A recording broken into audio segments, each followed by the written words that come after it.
बहुत पुरानी बात है। बहारस्तान नामक एक देश की एक छोटी सी बस्ती में नसीब बख्ता नाम का एक गरीब कुम्हार रहता था। वह दिन भर मेहनत करता, मिट्टी से खूबसूरत बर्तन बनाता और फिर शाम को उन्हें अपने गधे पर लाद कर शहर में बेचने जाया करता। यह उसकी रोजमर्रा की दिनचर्या थी। मेहनत के बावजूद उसकी जिंदगी बड़ी मुश्किलों में गुजर रही थी, लेकिन वह ईमानदारी से अपने काम में लगा रहता। इसी बस्ती के पास एक घना जंगल था, जहां एक खूंखार शेर का आतंक था। बस्ती के लोग इस शेर से बहुत परेशान थे। वह आए दिन गांव के लोगों और उनके जानवरों का शिकार करता था। बस्ती में डर और दहशत का माहौल था। कई बार गांव वालों ने शेर को पकड़ने की कोशिश की, लेकिन हर बार वह उनकी पकड़ से बच निकलता। धीरे धीरे बस्ती के लोग इतने भयभीत हो गए कि उन्होंने रात के समय बाहर निकलना ही बंद कर दिया। नसीब बख्ता इन सब से बेखबर अपनी दिनचर्या में व्यस्त रहता। वह सुबह उठता, मिट्टी खोद कर लाता, उसे गूंथता और बर्तन बनाता, फिर उन्हें धूप में सुखाता और भट्टी में पकाता।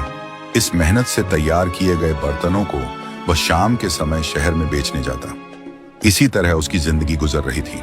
एक दिन वह रोज की तरह शहर से वापस लौटा। दिन भर की मेहनत से थक चुका था।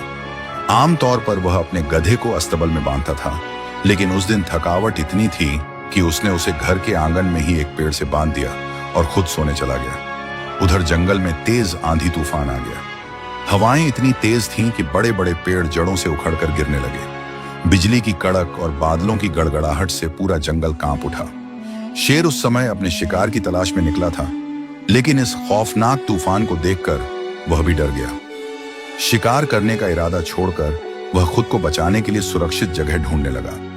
भागते भागते उसे बस्ती के करीब एक पुरानी झोंपड़ी दिखाई दी। वह झोंपड़ी बहुत समय से वीरान पड़ी थी। शेर ने सोचा कि तूफान से बचने के लिए यही सबसे सुरक्षित जगह हो सकती है। वह तुरंत झोंपड़ी के अंदर चला गया और कोने में दुबक कर बैठ गया। तेज बारिश और तूफान की आवाज में कुछ ही देर में वह गहरी नींद में सो गया। दूसरी ओर तेज बारिश की आवाज से कुम्हार की नींद खुल गई। उसे अचानक ध्यान आया कि उसका गधा तो बाहर पेड़ के नीचे बंधा हुआ था। बेचारा बारिश में भीग रहा होगा।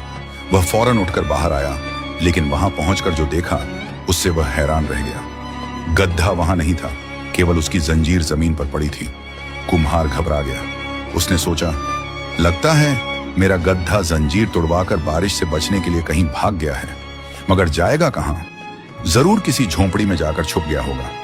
यह सोचकर कुम्हार बारिश में भीगता हुआ अपने गधे की तलाश में जंगल की ओर निकल पड़ा। करीब 1 घंटे बाद वह एक सुनसान झोंपड़ी के पास पहुंचा। आसमान में रह रहकर बिजली चमक रही थी, जिससे थोड़ी थोड़ी रोशनी हो रही थी। बिजली की एक तेज चमक में उसने देखा कि झोंपड़ी के दरवाजे के पास कोई बड़ा जानवर सोया हुआ था। कुम्हार खुशी से चिल्लाया, मिल गया मेरा गधा। अडियल यहाँ मजे से पड़ा सो रहा है और मैं जंगल में तुम्हारी तलाश में 1 घंटे से मारा मारा फिर रहा था। दरअसल वह गधा नहीं, बल्कि वही खूंखार शेर था जिसने बारिश से बचने के लिए इस झोंपड़ी में पनाह ली थी।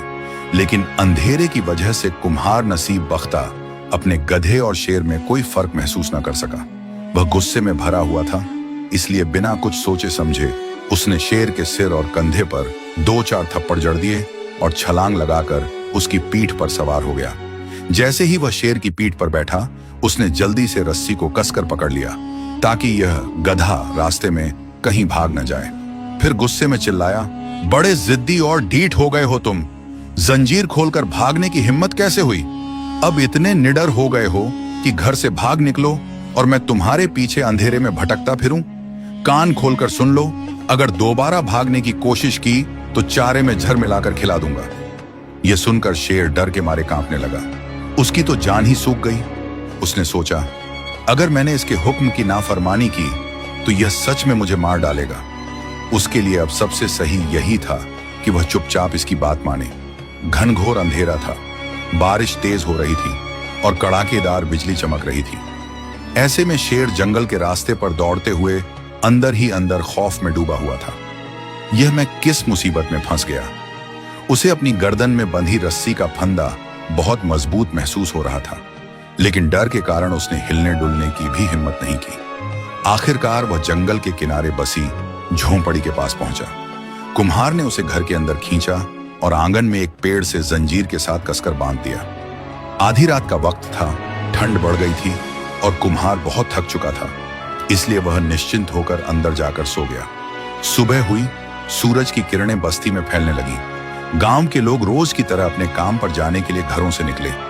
जब वे कुम्हार नसीब बख्ता के घर के पास से गुजरे तो अचानक उनकी नजर उस पेड़ पर पड़ी, जहां एक कदम आगे वही खूंखार शेर जंजीर से बंधा हुआ बैठा था। गांव वालों की आंखें फटी की फटी रह गईं। कुछ पलों तक वे यकीन ही नहीं कर पाए कि यह वही शेर था जिसने बस्ती में तबाही मचा रखी थी। फिर किसी ने चिल्लाकर कहा, अरे ये तो वही खूंखार शेर है, और इसे बांधा किसने? कुछ ही देर में यह खबर पूरे गांव में आग की तरह फैल गई। कुम्हार नसीब बख्ता ने जिंदा शेर को पकड़ लिया। गांव वालों ने नसीब बख्ता की बहादुरी की खूब तारीफ की। उनकी खुशी की सबसे बड़ी वजह यह थी कि यह वही शेर था जिसने न जाने कितनी बकरियां और भैंसें खा ली थीं। अब उनकी परेशानी हमेशा के लिए खत्म हो गई थी। कुम्हार खुद भी यह समझ नहीं पा रहा था कि गांव वाले उसकी इतनी तारीफ क्यों कर रहे हैं। उसने उन्हें समझाने की कोशिश की, मैंने कोई बड़ा काम नहीं किया, मैं तो बस अपने गधे को पकड़कर घर ले आया हूं। लेकिन जब उसने ध्यान से देखा तो पाया कि जिसे वह अपना गधा समझ रहा था वह दरअसल वही खूंखार शेर था। इसी दौरान बहारस्तान का बादशाह दारा गुल बहुत चिंता में डूबा हुआ था। पड़ोसी देश दागिस्तान का राजा औरंग शुजा बहुत ताकतवर था और वह बहारस्तान के कई इलाकों पर जबरदस्ती कब्जा करना चाहता था। दोनों राज्यों के बीच लड़ाई छिड़ चुकी थी और आए दिन दागिस्तान की सेना हमले कर रही थी। बादशाह दारा गुल जानता था कि उसकी सेना बहादुर है, लेकिन दुश्मन की फौज संख्या में कई गुना ज्यादा थी। उसे किसी ऐसे वीर सेनापति की तलाश थी जो उसकी सेना की सही तरीके से कमान संभाल सके और दुश्मन को हमेशा के लिए मार भगाए। इसलिए उसने तुरंत अपने मंत्रियों और सेनापतियों को दरबार में बुलाया। वे सब सलाह मशविरा करने लगे कि कौन ऐसा योद्धा हो सकता है जो इस युद्ध को जीतने में मदद कर सके। इसी बीच उसके एक वजीर फतेह जंग को अचानक कुछ याद आया। वह जोश से खड़ा हुआ और बोला, जहां आप नाहा, हमें किसी और की तलाश करने की जरूरत नहीं है। हमारे अपने मुल्क में ही एक ऐसा बहादुर इंसान मौजूद है जिसने अपनी दिलेरी का सबूत दिया है। बादशाह ने उत्सुकता से पूछा, कौन है वह? फतेह जंग बोला, जहां पनाह, वह और कोई नहीं बल्कि कुम्हार नसीब बख्ता है। ये वही शख्स है जिसने अकेले अपने दम पर एक खूंखार शेर को जिंदा पकड़ लिया है। ऐसा बहादुर इंसान हमारी फौज की सही तरह से कमान संभाल सकता है और हमें जीत दिला सकता है। बादशाह दारा गुल ने तुरंत एक संदेश वाहक को नसीब बख्ता के घर भेजा। जब नसीब बख्ता को यह खबर मिली कि उसे सेना का सेनापति बनाया जा रहा है तो वह हैरान रह गया। उसे यह सब किसी मजाक से कम नहीं लग रहा था, लेकिन आदेश को टालना भी संभव नहीं था। वह अनमने मन से तैयार होकर शाही महल पहुंचा। महल में बादशाह ने उसका शानदार स्वागत किया और उसकी खूब खातिरदारी की। फिर आदेश दिया कि वह अगले दिन फिर दरबार में हाजिर हो। नसीब बख्ता के होश उड़ गए। वह सोचने लगा, ये सब मेरे साथ क्या हो रहा है? कहां मैं एक साधारण कुम्हार और कहां एक सेनापति बनने जा रहा हूं। यह सब उस गधे की वजह से हुआ जो शेर बन बैठा। आखिरकार साधारण और अनपढ़ नसीब बख्ता को सेना का सेनापति बना दिया गया। उसने न कभी तलवार चलाई थी और न कभी घुड़सवारी की थी। जैसे ही वह घर पहुंचा, गुस्से में शेर से बोला, ये सब तेरी ही वजह से हुआ है। अगर तू गधा ही बना रहता तो मैं आज भी अपनी मिट्टी के बर्तन बना रहा होता। अब देख, मैं सेनापति बना दिया गया हूं, जबकि मुझे कुछ भी नहीं आता। उसकी बीवी यह सुनकर मुस्कुराई और बोली, शेर को दोष मत दो, इसमें इसकी कोई गलती नहीं, बल्कि तुम्हारे तो नसीब खुल गए हैं। खुदा का शुक्र अदा करो कि उसने तुम्हें इतना बड़ा पद दिया। अब हिम्मत मत हारो, खुदा तुम्हारी मदद करेगा। ये तो हमारे अच्छे दिनों की शुरुआत है। नसीब बख्ता सोच में पड़ गया। अब उसके पास कोई रास्ता नहीं बचा था सिवाय इस नई जिम्मेदारी को निभाने के। अगले दिन सेनापति नसीब बख्ता अपनी बीवी के साथ शाही महल पहुंचा। बादशाह दारा गुल उसे देखकर बहुत प्रसन्न हुआ और उसकी खूब खातिरदारी की। फिर उसने आदेश दिया, हमारे पड़ोसी राज्य का शासक औरंग शुजा लगातार हमारी भूमि पर हमले कर रहा है। हालांकि वह हर बार असफल रहता है, लेकिन अब वह युद्ध की पूरी तैयारी कर रहा है। हमारी सेना भी तैयार है, लेकिन हमें एक योग्य सेनापति की जरूरत है। कल सुबह शत्रु की सेना हमारे क्षेत्र में घुसने वाली है। तुम्हें सेना की कमान संभालनी होगी और दुश्मन को ऐसा सबक सिखाना होगा कि वह दोबारा हमारी ओर आंख उठाने की हिम्मत न करे।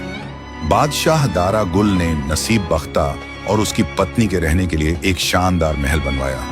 वहां एक अस्तबल भी था जिसमें एक मजबूत और तेज काला घोड़ा तैयार खड़ा था, जो उसे युद्ध के मैदान में ले जाने के लिए दिया गया था।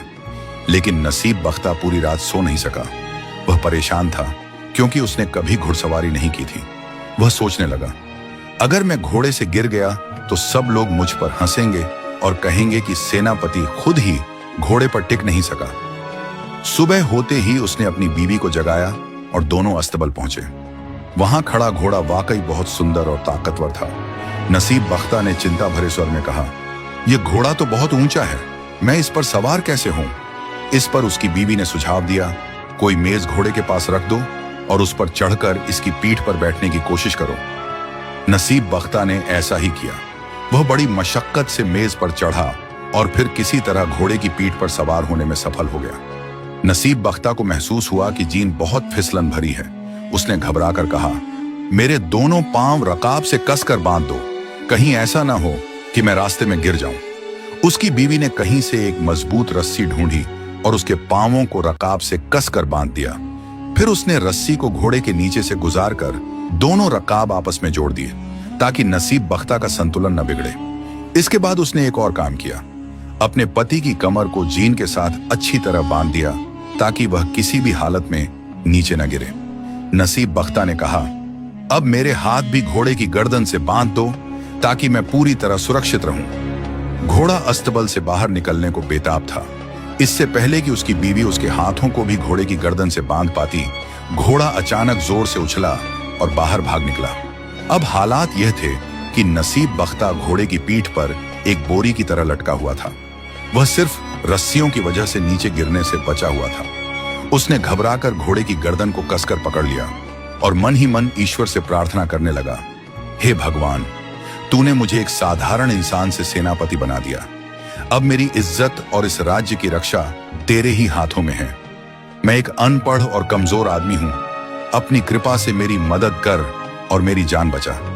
काला घोड़ा बिजली की गति से दौड़ता चला गया। उसने शहर की गलियों में हलचल मचा दी, लकड़ी के दरवाजे तोड़ दिए और खुले खेतों की ओर भाग निकला। तेज रफ्तार से दौड़ते हुए उसने नदी और कई उबड़ खाबड़ रास्तों को पार कर लिया और नसीब बख्ता रस्सियों के सहारे बस किसी तरह अपनी जान बचाने की कोशिश करता रहा। अब सेनापति नसीब बख्ता का घोड़ा युद्ध के मैदान की ओर बढ़ रहा था और दुश्मन के शिविरों के करीब पहुंचने लगा। उसे एहसास हो गया था कि घोड़ा सीधे दुश्मन की ओर भाग रहा है। उसने घोड़े को रोकने की बहुत कोशिश की, लेकिन सब बेकार गया। जैसे ही घोड़ा एक बड़े पेड़ के पास से गुजरा, नसीब बख्ता ने उसकी एक मोटी शाखा पकड़ ली, यह सोचकर कि शायद इससे वह घोड़े को रोक सके। लेकिन उसने शाखा इतनी जोर से पकड़ी कि वह टूटकर उसके हाथ में आ गई। दुश्मन के शिविरों के बाहर एक सैनिक यह दृश्य देख रहा था। उसने देखा कि एक घुड़सवार बड़ी तेजी से उनकी ओर बढ़ रहा है और रास्ते में आते ही पेड़ों की शाखाएं तोड़ता जा रहा है। वह घबराकर सोचने लगा, यही वह सेनापति है जिसने जिंदा शेर को पकड़ा था। अब यह हमारी ओर आ रहा है और जिस तरह पेड़ों की शाखाएं तोड़ रहा है, कहीं हमें भी उसी तरह न तोड़ डाले। उस सैनिक के मन में खौफ बैठ गया। वह चिल्लाने लगा, भागो, अपनी जान बचाओ, ये कोई साधारण इंसान नहीं बल्कि कोई राक्षस लगता है। अगर इसने हमें भी पेड़ों की टहनियों की तरह तोड़ना शुरू कर दिया तो हमारी हड्डियां चूर चूर हो जाएंगी। जैसे ही उसने पीछे देखा, उसे सेनापति नसीब बख्ता के पीछे पूरी सेना आती दिखी। यह देखकर उसकी घबराहट और बढ़ गई। वह और भी जोर से चिल्लाने लगा, दौड़ो, भागो, जिंदा शेर को पकड़ने वाला सेनापति एक विशाल सेना लेकर हम पर हमला करने आ रहा है। जिस फौज का सिपाह सालार इतना ताकतवर हो, वह हमारा क्या हाल करेगा। यह सुनकर दुश्मन के सैनिक डर से कांप उठे और अपनी जान बचाने के लिए घोड़ों पर सवार होकर भाग खड़े हुए। उनके राजा औरंग शुजा अपने शिविर में बैठा युद्ध की स्थिति पर नजर रख रहा था। जब उसने देखा कि उसकी सेना अचानक पीछे हट रही है और उसके सैनिक दहशत में भाग रहे हैं, तो वह घबरा गया। युद्ध का पासा पलट चुका था। हार को सामने देखते हुए औरंग शुजा ने शांति की याचना करते हुए एक पत्र लिखा और उसे अपने शिविर में छोड़ दिया। इसके बाद वह अपने घोड़े पर चढ़ा और अपनी सेना के पीछे पीछे भाग निकला। वह इतना भयभीत था कि उसने पीछे मुड़कर भी नहीं देखा।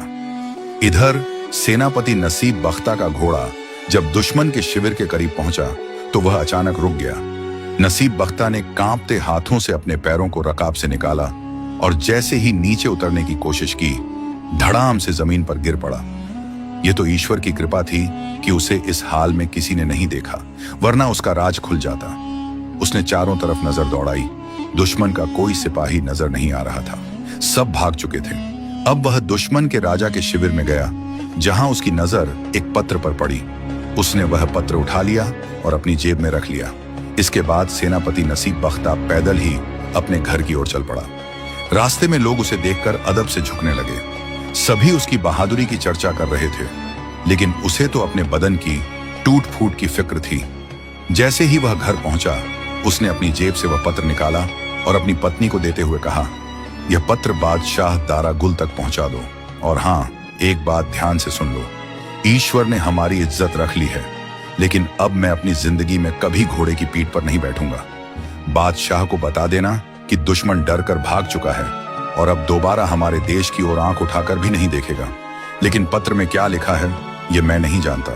बस ये काम तुम कर दो और अब मुझे सोने दो। मेरा बदन टूटकर चूर चूर हो गया है। इस घोड़े ने मेरी हड्डी पसली एक कर दी है। इतना कहकर नसीब बख्ता लंबी सांस लेकर बिस्तर पर लेट गया और चैन की नींद सो गया। कुम्हार सिपह सालार नसीब बख्ता की पत्नी खत लेकर शाही महल की ओर रवाना हुई। जब बादशाह दारा गुल ने दुश्मन राजा औरंगशुजा का पत्र पढ़ा तो वह बेहद प्रसन्न हुआ और अपने नए सेनापति की खूब प्रशंसा की। उसने कहा, तुम्हारे पति इस समय कहाँ हैं? नसीब बख्ता की पत्नी ने अदब से सिर झुकाकर जवाब दिया, हुजूर, वह बहुत थके हुए हैं और घर पर आराम कर रहे हैं। यदि आप हुक्म दें तो मैं उन्हें जगाकर आपकी सेवा में भेज दूं। बादशाह दारा गुल मुस्कुराकर बोला, नहीं, उसे अब जगाने की जरूरत नहीं, उसे आराम करने दो। सुबह हमारे पास भेजना, हम उसे उचित इनाम से नवाजेंगे। नसीब बख्ता की पत्नी ने सिर झुकाकर कहा, जो हुक्म जहां पनाह। और वह वहां से चली गई। अगली सुबह सिपह सालार नसीब बख्ता पैदल ही अपने घर से शाही महल की ओर रवाना हुआ। पूरे शहर में उसका स्वागत करने के लिए लोग सड़कों पर उमड़ पड़े। गलियों को रंग बिरंगी झंडियों से सजाया गया था। लोग उसकी बहादुरी के चर्चे कर रहे थे। कोई कह रहा था, देखो हमारे सिपह सालार कितने सादे इंसान हैं। घोड़े पर सवार होने की बजाय वह पैदल ही शाही महल जा रहे हैं। दूसरा बोला, यह हीरो है हमारा, जिसने अकेले ही दुश्मन को मार भगाया। जब नसीब बख्ता शाही महल पहुंचा तो बादशाह दारा गुल ने उसे बड़े सम्मान के साथ अपने पास बिठाया। वे दोनों कुछ देर तक आपस में बातचीत करते रहे। इसके बाद बादशाह ने नसीब बख्ता को ढेरों इनामों से नवाजा। अब देश में अमन चैन कायम हो गया। लोग खुशहाल हो गए। दुश्मन राजा औरंगशुजा ने दोबारा कभी हमला करने की हिम्मत नहीं की और इस तरह एक साधारण कहार नसीब बख्ता अपनी किस्मत से सिपह सालार बनकर अमर हो गया। ये कहानी आपको कैसी लगी कमेंट करके अपनी राय जरूर दें। उम्मीद है ये कहानी आपको बहुत पसंद आई होगी।